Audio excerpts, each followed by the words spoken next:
বেজে গেছে বাংলাদেশ ভারত টেস্ট সিরিজের দামামা। এসজি বল নিয়ে লিটন দাসের বার্তা।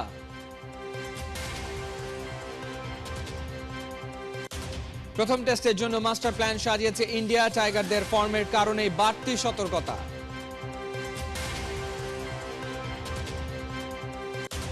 আরো 42 ফেডারেশনের সভাপতিকে অপসারণ, যুব ও ক্রীড়া মন্ত্রণালয়ের প্রজ্ঞাপন।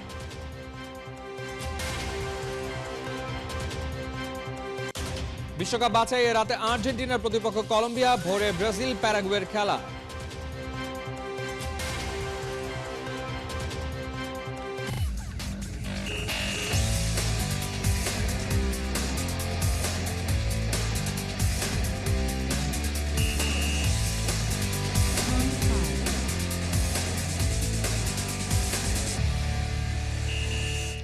স্বাগত খেলা যুগে, আপনাদের সাথে আছি আমি ফাইম রহমান। বেজে গেছে বাংলাদেশ ভারত টেস্ট সিরিজের দামামা। পাকিস্তান সিরিজ অতীত, ভারতের বিপক্ষে আসন্ন সিরিজে মন দিয়েছেন লিটন দাস। কারণ ভারতের মাঠে ভারতের মুখোমুখি হওয়াটা যে কোনো দলের জন্যই কঠিন পরীক্ষা।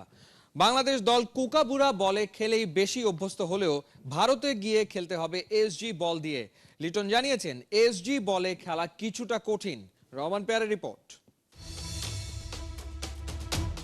2019 বাংলাদেশ ভারত টেস্ট সিরিজ, লিটন দাসকে নিয়ে হইচই।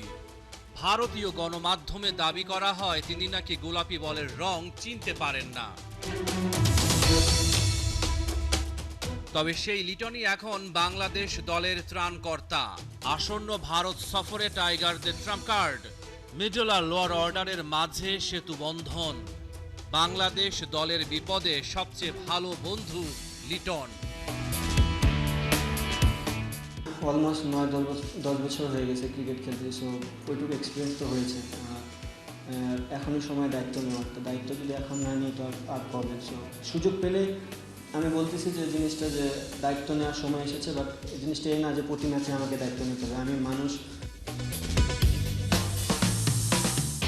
রাওয়ালপিন্ডিতে লড়াই এবং স্পিরিটের নতুন উপাখ্যান লিখেছেন লিটন দাস। টাইগার ব্যাটারের পারফরম্যান্সে ক্রিকেট পণ্ডিতদের উচ্ছ্বাস, চোখের আরাম, মনের শান্তি। লিটন দাসের ব্যাটিংয়ে মেলে স্বস্তি। উইকেট কিপার ব্যাটসম্যান টেস্টে বাংলাদেশের আশীর্বাদ। দেখেন, আমরা পাকিস্তানে খুব ভালো ক্রিকেট খেলেছি। এটা আমার কাছে মনে হয় এটা পাস্ট হয়ে গেছে, বাট এখান থেকে আমরা কিছুটা কনফিডেন্স পেয়েছি। বাট হোমে যখন ইন্ডিয়ার সাথে খেলবো, ইন্ডিয়া অলওয়েজ বেটার সাইড। তো আমি বলবো না যে খুব চ্যালেঞ্জিং হবে না, আবার খুব সহজ হবে। জিনিসটা তাদের কন্ডিশনে তারা খুব ভালো দল, এবং তাদের টেস্ট ক্রিকেটের যদি র্যাঙ্কটা দেখেন খুব উপরে, আমার মনে হয় আমাদের জন্য খুব চ্যালেঞ্জিংই হবে। গেল 4 বছরে টেস্টে উইকেট কিপার হিসেবে খেলেছেন 39 জন ক্রিকেটার। তাদের মাঝে সবচেয়ে বেশি রান করা ক্রিকেটারদের তালিকায় 3-এ আছেন লিটন। 38 ইনিংসে পাকিস্তানের রিজওয়ানের সংগ্রহ 1474 রান। ভারতের ঋষভ পান্তের সংগ্রহ 34 ইনিংসে 1457 রান। লিটন 30 ইনিংসেই করেছেন 1444 রান। ভারতের বিপক্ষে সাদা পোশাকে 8 ইনিংসে 265 রান করেন লিটন দাস। গড় 37.85, 50 একটা। 2019 সালের ভারত সফরে খুব একটা ভালো করতে পারেননি। 3 ইনিংসে অ্যাকাউন্টে 80 রান। 2019 সালে ভারতের বিপক্ষে কলকাতায় ঐতিহাসিক ইডেন গার্ডেন্স টেস্টে মাথায় আঘাত পেয়েছিলেন লিটন দাস। ভারতীয় পেসার মোহাম্মদ শামির লাফিয়ে ওঠা বল তার মাথায় লাগে। শেষ পর্যন্ত মাঠ থেকে বেরিয়ে যেতে হয় তাকে। আপনারা জানেন ইন্ডিয়া বড় একটা দল, এবং আমাদের বলটাও চেঞ্জ হচ্ছে। তো এই বলে আমরা খুব কমই খেলি। চ্যালেঞ্জিং হবে, এবং আমাদের প্লেয়াররা খুব পরিশ্রম করতেছে, দেখা যাক কী হয়। কোকাবুরা বলে যে বেসিক যে জিনিসটা, সেটা হচ্ছে নতুন বলটা একটু ডিফিকাল্ট, পুরাতন বলটা খেলাটা ইজি। বাট এসজি বলে নতুন বলটা একটু ইজি, পুরাতন বলটা খেলাটা ডিফিকাল্ট। ভারতের মাটিতে সাফল্যের নতুন গল্প লিখতে চাইবেন লিটন। চলতি বছর টেস্ট ক্রিকেটে দুরন্ত ফর্মে তিনি। 6 ইনিংসে করেছেন 261 রান।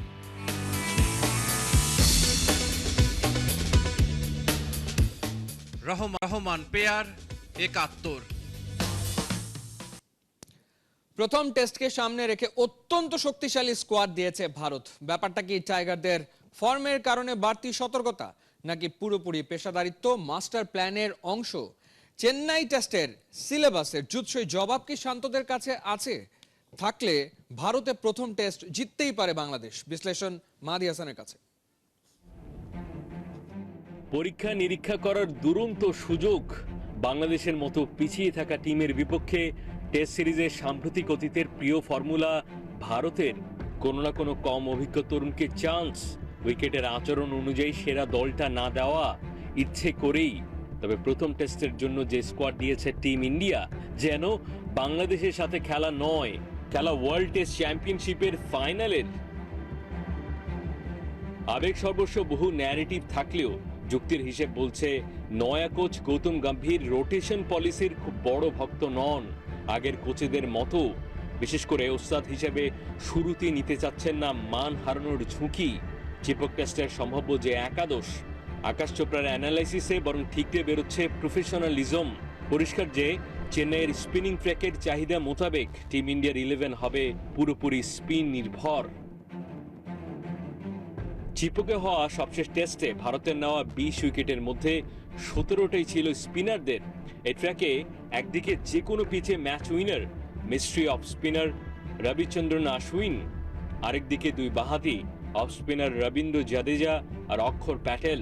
অন্য প্রান্তে বাঁহাতি চায়নাম্যান কুলদীপ যাদব, যার ডেলিভারি পড়তে ভয়াবহ হিমশিম খেয়েছে শান্তরা বরাবরই।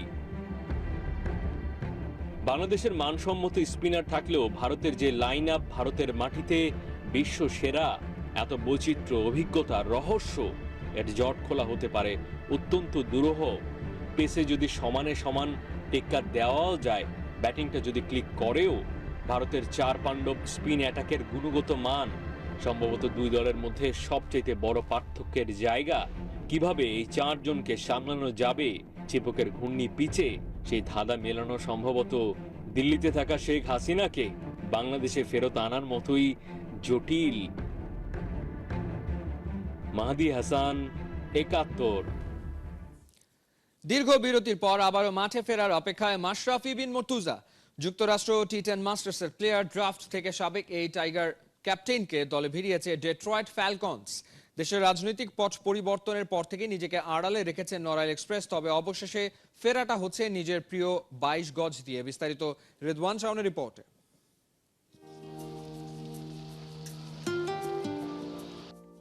রিকশার পিঠে ড্রাইভিং সিটে দুরন্ত মাশরাফির ছুটে চলা। গেল বছর ডিপিএল এর এই মুহূর্তটার মতোই আবারও 22 গজের ক্রিকেটে ছুটতে চলেছেন নড়াইল এক্সপ্রেস। যুক্তরাষ্ট্রে টি10 টুর্নামেন্ট দিয়ে ক্রিকেটে কামব্যাকের অপেক্ষায় টাইগারদের সাবেক ক্যাপ্টেন।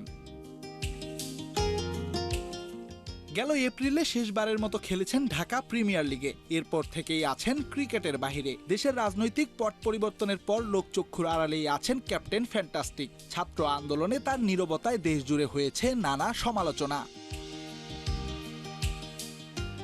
সবশেষ বিপিএল এ সিলেট স্ট্রাইকার্সের হয়ে মাঠে নেমেছিলেন ম্যাশ, তবে রাজনৈতিক ব্যস্ততা আর ইনজুরিতে খেলা হয়নি পুরো আসর। সেই সিলেট স্ট্রাইকার্সের মালিকানাধীন যুক্তরাষ্ট্র টি10 মাস্টার্সের ফ্রাঞ্চাইজি ডেট্রয়েট ফ্যালকনসের হয়ে আবারও 22 গজে ফেরার অপেক্ষায় মাশরাফি। প্লেয়ার ড্রাফট থেকে মাশরাফিকে সরাসরি দলে ভিড়িয়েছে ডেট্রয়েট ফ্যালকনস। একই দলে খেলবেন ম্যাশের বন্ধু এবং tiger team selector Abdur Razzak. আছেন টাইগারদের আরেক সাবেক পেসার সৈয়দ রাসেলও। তারকা ঠাসা এই দলটিতে আছেন টি20 বিশ্বকাপ জেতা অজি কাপ্তান অ্যারন ফিঞ্চ, ইংল্যান্ডের ডেভিড মালান, ওয়েস্ট ইন্ডিজের দীনেশ রামদিন। লঙ্কান দুই তারকা থিসারা পেরেরা আর অ্যাঞ্জেলো পেরেরাও আছেন এই দলে। মাশরাফি রাজ্জাক ছাড়াও টি10 এর এই টুর্নামেন্টে নাম লিখিয়েছেন দেশের ক্রিকেটের বেশ কিছু পরিচিত মুখ। আলামিন হোসেন, আরাফাত সানি, আরিফুল হক, ইলিয়াস সানি সহ আছেন বেশ কিছু টাইগার ক্রিকেটার। 6 দলের এই টুর্নামেন্টের দ্বিতীয় আসরটি মাঠে গড়াবে 8 নভেম্বর। 17 নভেম্বর ফাইনাল দিয়ে শেষ হবে ক্রিকেটের তারাদের নিয়ে সাজানো এই টুর্নামেন্টটা। খেলোয়াড় মাশরাফিকে আরেকবার বল হাতে দেখার অপেক্ষায় নিশ্চয়ই দিন গুনছেন নড়াইল এক্সপ্রেসের ভক্তরা। রেদওয়ান শাওন, ৭১। লক্ষ্য একটাই, ক্রিকেটের মধ্য দিয়ে গোটা বিশ্বে বাংলাদেশকে পরিচিত করে তোলা। ফ্র্যাঞ্চাইজিটার নাম বাংলা টাইগার্স। দেশ বিদেশের নামী ক্রিকেটারদের দলে টেনে চমক দেখানোই লক্ষ্য। এবার বাংলা টাইগার্স অংশ নিচ্ছে জিম্বাবুয়ের জিম আফ্রো টি10 লিগে। অর্ণবাপী রিপোর্ট। সমর্থকদের হৃদয় জয় করা দুর্দান্ত এক ক্রিকেট টিমের নাম বাংলা টাইগার্স। পৃথিবীর যে প্রান্তেই গেছে সবার সমর্থন আর ভালোবাসা মিলেছে। আবুধাবি টি10 লিগের এই দল এবারই প্রথম আফ্রিকার দেশ জিম্বাবুয়েতে। পরীক্ষিত সংগঠক ইয়াসিন চৌধুরী ক্রিকেটের তারকা তৈরিতেই যার সবথেকে বেশি মনোযোগ। তরুণ প্রতিভাবান ক্রিকেটারদের দলে ভিড়িয়ে বাংলা টাইগার্সের ব্যানারে যিনি গোটা বিশ্বকে দেখিয়ে যাচ্ছেন চমক। দূরদৃষ্টি আর বিচক্ষণতা দিয়ে দলের মালিক ইয়াসিন চৌধুরী সবার নজর টেনেছেন বিশ্বের বিভিন্ন প্রান্তে। আবুধাবি টি10, কানাডায় গ্লোবাল টি20 লিগের পর বাংলা টাইগার্স অংশ নিবে জিম্বাবুয়ের জিম আফ্রোতে। বাংলাদেশের ক্রিকেট নিয়ে তো আমি কাজ করছি প্রায় 20-25 বছর হয়ে গেছে। যখন ক্রিকেট সম্পর্কে কেউ সমক্ষ ধারণা রাখতো না, তখন থেকে আমরা ক্রিকেট নিয়ে কাজ করছি। সবসময় পজিটিভলি কন্ট্রিবিউট করার চেষ্টা করতেছি। এবং যদি বলেন ইনস্পেক্ট অফ বাংলাদেশ, আমি আমার টিমে সবসময় চেষ্টা করেছি বাংলাদেশের 1-2-3 জন প্লেয়ারকে অ্যাকোমোডেট করার জন্য, যেন তারা এই ফরেন এক্সপিরিয়েন্সটা গ্যাদার করতে পারে, সবকিছু করতে পারে। জিম আফ্রো টি10 লিগের জন্য বেশ শক্তিশালী দল গড়েছে বাংলা টাইগার্স। এরই মধ্যে সাইন করিয়েছে Kusal Perera, Hazratullah Zazai, Chris Lynn, Luke Wood, Asalanka, Adam Milne, Karim জানাতের মতো তারকাদের। ক্রিকেটাররা বাংলা টাইগার্সের হয়ে খেলে পান পূর্ণাঙ্গ স্বাধীনতা। তাদের কাছ থেকে সেরা পারফরমেন্সটা বের করে আনতে চেষ্টা চালিয়ে যান সিইও জাফির ইয়াসিন চৌধুরী। মাঠে লড়ে ওরা, তিনি মাঠের বাইরে থেকে শক্তিশালী দল গড়ার জন্য চালিয়ে যান মহাসংগ্রাম। এই বছর আমরা চেষ্টা করব যেন আমরা probably Tanzim Sakib, Tamim and then Saifuddin, Sheikh Mahedi, Shamim Hossain Patwari, বা যারা হচ্ছে kind of very young and also at the same time emerging, এবং যারা হচ্ছে রেগুলার বেসিসে পারফর্ম করছে, আমরা চেষ্টা করবো তাদের থেকে কাউকে নেওয়ার জন্য in the next Zim Afro, probably in Abu Dhabi T ten and Lanka T ten as well. Obviously এখানে অ্যাভেলেবিলিটির একটা অনেক ইম্পর্টেন্ট বিষয় আছে। এট দি সেম টাইম আমাদের এনওসিও, আমরা there have been times যখন হচ্ছে আমরা এনওসির জন্য we have fought a lot. NOC একটা one of the most important issue, so I hope যে PCB at the same time. Bangla Tigers জিম্বাবুয়ের জিম আফ্রো টুর্নামেন্টে লাল সবুজের জন্য ছিনিয়ে আনতে চান অর্জন। অর্ণব বাপি, ৭১। দেশের ক্রীড়াঙ্গনকে সংস্কারের উদ্দেশ্যে 24টা ফেডারেশন ও অ্যাসোসিয়েশনের সভাপতিদের অপসারণ করা হয়েছে। খেলাধুলাকে আরো বেশি গতিশীল করতে এই সিদ্ধান্ত যুব ও ক্রীড়া মন্ত্রণালয়ের। দাবা, কাবাডি ও ব্রিজ ফেডারেশনের 3 সভাপতিকে ভিন্ন প্রজ্ঞাপনে বাদ দেওয়া হয়েছিল আগেই। মঙ্গলবার যুব ও ক্রীড়া মন্ত্রণালয়ের জারি করা এক প্রজ্ঞাপনে দেশের আরো 42টি ক্রীড়া ফেডারেশন ও অ্যাসোসিয়েশনের সভাপতিদের অপসারণ করা হয়েছে। বাংলাদেশ ফুটবল ফেডারেশন ও বাংলাদেশ ক্রিকেট বোর্ড ছাড়া বাকি ফেডারেশনের সভাপতিদের সরকার মনোনয়ন দেয়। প্রজ্ঞাপনে হকি ফেডারেশন ও সাঁতার ফেডারেশনের উল্লেখ নেই। এই 2 ফেডারেশনের সভাপতির দায়িত্ব পালন করছেন বিমান বাহিনী ও নৌবাহিনীর প্রধান।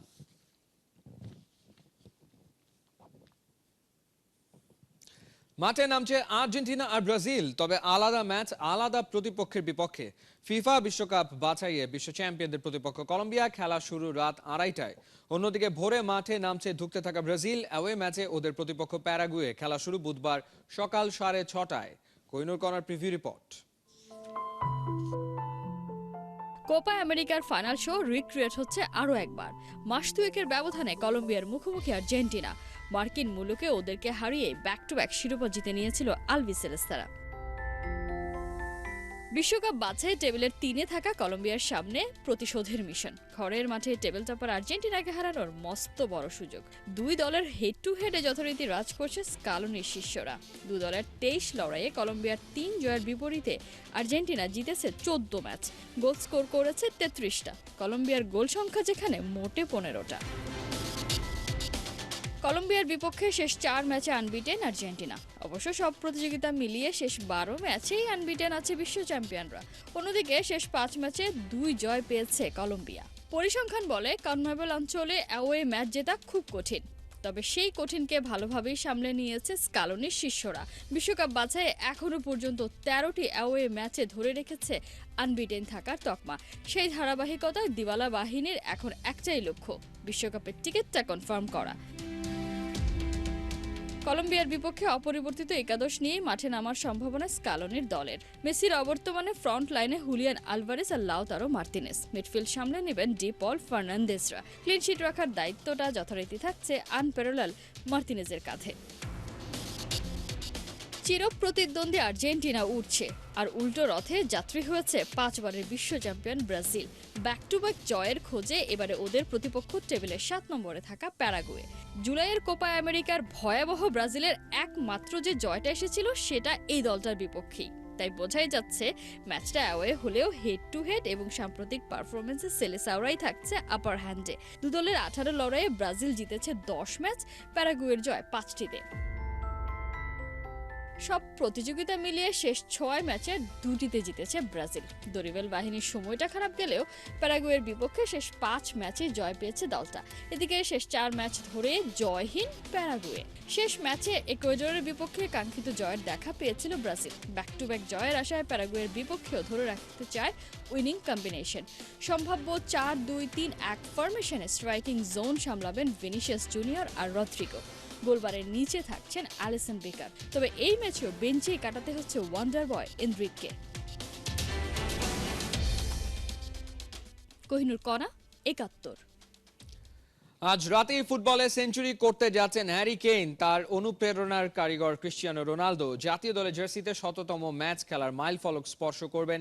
ইংলিশ অধিনায়ক ইউএফএ নেশনস লিগে 3 ল্যান্ডের প্রতিপক্ষ ফিনল্যান্ড। ম্যাচ শেষে ওয়েম্বলি স্টেডিয়ামে কেইনকে সম্মাননা জানাবে ইংল্যান্ড ফুটবল অ্যাসোসিয়েশন। মেহেদী নাইমের রিপোর্ট। ক্রিস্টিয়ানো রোনালদো এমন এক গল্প যেটা আপনি চাইলে পড়তে পারেন শেষ পাতা থেকে। 39.5 বছর বয়সের মানুষটা এখনো গোল করেন সুপার সাব হয়ে। পা জোড়া দিয়ে এঁকেছেন 901 গোলের ক্লাসিক এক রূপকথা। কত রথী মহারথী মাঠ কাঁপিয়েছে, এখনো কাঁপাচ্ছে। কিন্তু রোনালদো মেসিরা এখনো সবার আদর্শ। উয়েফা নেশনস লিগে রাতেই ফিনল্যান্ডের বিপক্ষে মাঠে নামছে ইংল্যান্ড। এই ম্যাচটায় একটা মাইল ফলক স্পর্শ করতে যাচ্ছেন English armband holder Harry Kane. জাতীয় দলের জার্সিতে 100তম ম্যাচের মাইল ফলক স্পর্শ করবেন বায়ার্ন মিউনিক গোল মেশিন। 31 বছর বয়সী ফুটবলার অনুপ্রেরণা খুঁজেন পর্তুগিজ সুপারস্টারের কাছ থেকে। কিভাবে সেটা তার মুখেই শুনুন। শারীরিক ও মানসিক উভয় দিক থেকেই আমি দারুণ বোধ করছি। ক্যারিয়ারের শীর্ষ অবস্থানে আছি। অন্য খেলোয়াড়দের দেখে রোনালদোকে 901তম গোল করতে দেখে, 39 বছর বয়সে তাকে প্রতিদ্বন্দ্বিতা করতে দেখে যতদিন সম্ভব খেলে যেতে অনুপ্রাণিত বোধ করছি।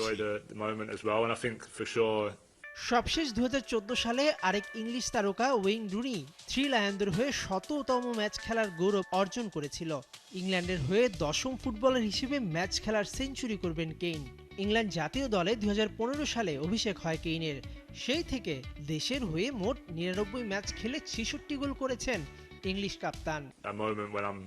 আমি এই খেলাকে ভালোবাসি। যে কোনো কিছুর চেয়ে ইংল্যান্ডের প্রতিনিধিত্ব করতে ভালোবাসি এবং খুব শীঘ্রই এর ইতি টানতে চাই না। ব্যক্তিগতভাবে আমার কাছে সবচেয়ে গুরুত্বপূর্ণ হলো নিজের খেলার উন্নতি করে ইংল্যান্ড ও ক্লাবের জার্সিতে খেলা চালিয়ে যাওয়া। কেইনকে 100তম ম্যাচের অর্জন উপলক্ষে বিশেষ সম্মাননা জানাবে ইংলিশ ফুটবল অ্যাসোসিয়েশন। তাকে উপহার দেবে একটি সোনার ক্যাপ। মেহেদী নাইম, 71। ইউএফএ নেশনস লিগে 4 বারের বিশ্ব চ্যাম্পিয়ন জার্মানির বিপক্ষে মাঠে নামছে নেদারল্যান্ডস। ইয়োহান ক্রুইফ স্টেডিয়ামে 2 দলের লড়াই শুরু রাত 1:45টায়। 2 দলই আসরে নিজেদের প্রথম ম্যাচে প্রতিপক্ষের জালে দিয়েছে 5টা করে গোল। কাই হাভার্জ, জামাল মুসিয়ালা ও ফ্লোরিয়ান উইটজের মতো তারকারা স্কোর পাওয়ায় ডায়মন্ড শেফরা আছে স্বস্তিতে। এই ম্যাচে লেরয় সানে ও অ্যান্টনিও রুডিগারকে বিশ্রাম দেওয়া হয়েছে। জার্মান কোচ নাগেলসম্যান 14 ম্যাচের মধ্যে 8টিতে জিতেছেন। 2 দলের দেখা হওয়া 47 লড়াইয়ে 17 জয় নিয়ে এগিয়ে আছে জার্মানি। অন্যদিকে ঘরের মাঠে ছেড়ে কথা বলবে না নেদারল্যান্ডস। রোনাল্ড কোম্যানের দলে আছে গ্যাকপো, ফন ডাইক, ডে লিটের মতো তারকা ফুটবলার।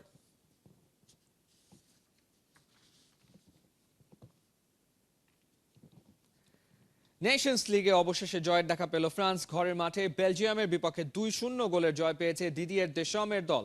লিগে নিজেদের প্রথম ম্যাচে ইতালির বিপক্ষে হার দিয়ে মিশন শুরু করেছিল এমবাপে গ্রিজম্যানরা। তবে বেলজিয়ামের বিপক্ষে শুরু থেকেই সতর্ক থেকে খেলেছে ফ্রান্স। যদিও শুরুর একাদশে রাখা হয়নি দলের সবচেয়ে বড় তারকা কিলিয়ান এমবাপেকে। ম্যাচের 29 মিনিটে দেম্বেলে শট বেলজিয়াম গোলরক্ষক কোয়েন কাস্তিল ঠেকিয়ে দিলে ফিরতি বলে জোরালো শটে বল জালে জড়ান কোলোমুয়ানি। দ্বিতীয়ার্ধে একের পর এক আক্রমণে বেলজিয়াম দুর্গে বারবার আঘাত করেছে ফ্রান্স, কিন্তু ধরা দেয়নি সাফল্য। পরে ম্যাচের 57 মিনিটে ডি বক্সে বল পেয়ে গোল করে ব্যবধান বাড়ান উসমান দেম্বেলে। এতে লিগ এ গ্রুপ 2-তে পয়েন্ট টেবিলে 2-এ উঠে এসেছে ফ্রান্স। 2 ম্যাচের 1 জয়ে তাদের পয়েন্ট 3, সমান পয়েন্ট নিয়ে তালিকা 3-এ আছে বেলজিয়াম, আর 2 ম্যাচ জিতে টেবিল টপার ইতালি।